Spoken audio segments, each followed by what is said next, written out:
Ilan mo na, tol. Dali lang.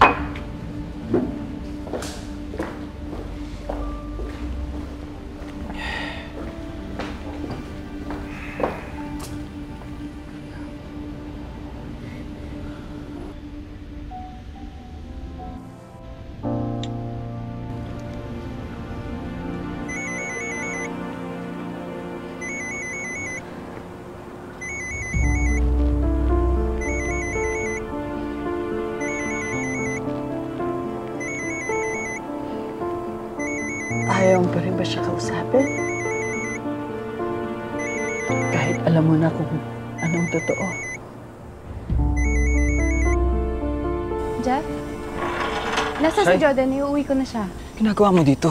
Di ba sabi ko ako na muna kakausap kay Jordan? Nasaan siya? Iuwi ko na siya. Hindi, wag muna. Huwag muna siya. Lasing siya. Mag-aaway lang kayo. Jeff, asawa ko ni Jordan. I have a right to see him. No. Shai, please. Makinig ka lang sa akin, Shai. Sige na. Hindi. Shai! Shai!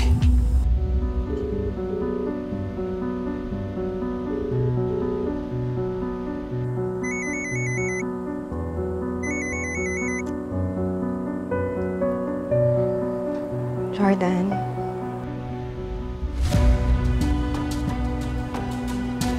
Shaira. Tama na. Hindi. Tigilan mo na! Jordan. Jordan, tigilan mo na si Christy. Hayaan mo na siya. Bakit hindi mo siya tawagan? Kung gusto mo naman siyang makausap. Di na, Ma. Siguro ito na yung binibigay niya sa akin na space ko. O baka bumalik na siya kay Shaira. Hana, nandito na ako. Kung hindi ka mapatawad ni Christy, then let her be. Mag-move on na tayo, okay? Ha? Ako na yung asawa mo ngayon, di ba? Siya yung una kong pinakasalan. What? What are you talking about? Tumikil ka na. Pagsisisi mo ito bukas. Gusto malaman ito, di ba? Jordan. Yun ang totoo. Pagod na ako. Okay na. Hindi na kailangan.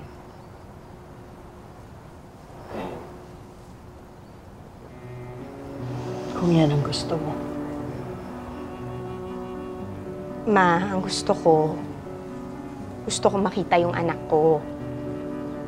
Gusto ko siyang makasama. Gusto ko siyang mayakap.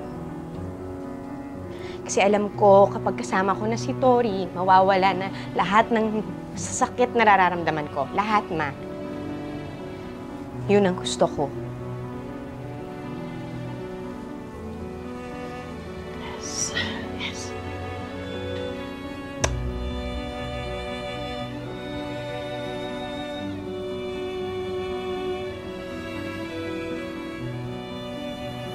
Yes.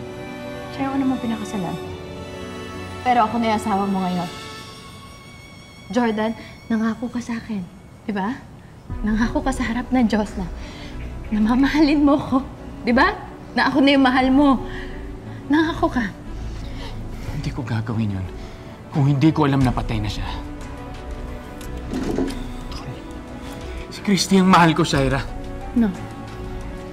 Kung hindi nawala si Christy, kung hindi nasira yung pamilya ko, hindi mangyayari lahat ng to. Hindi kita pakakasalan, hindi magiging tayo. No!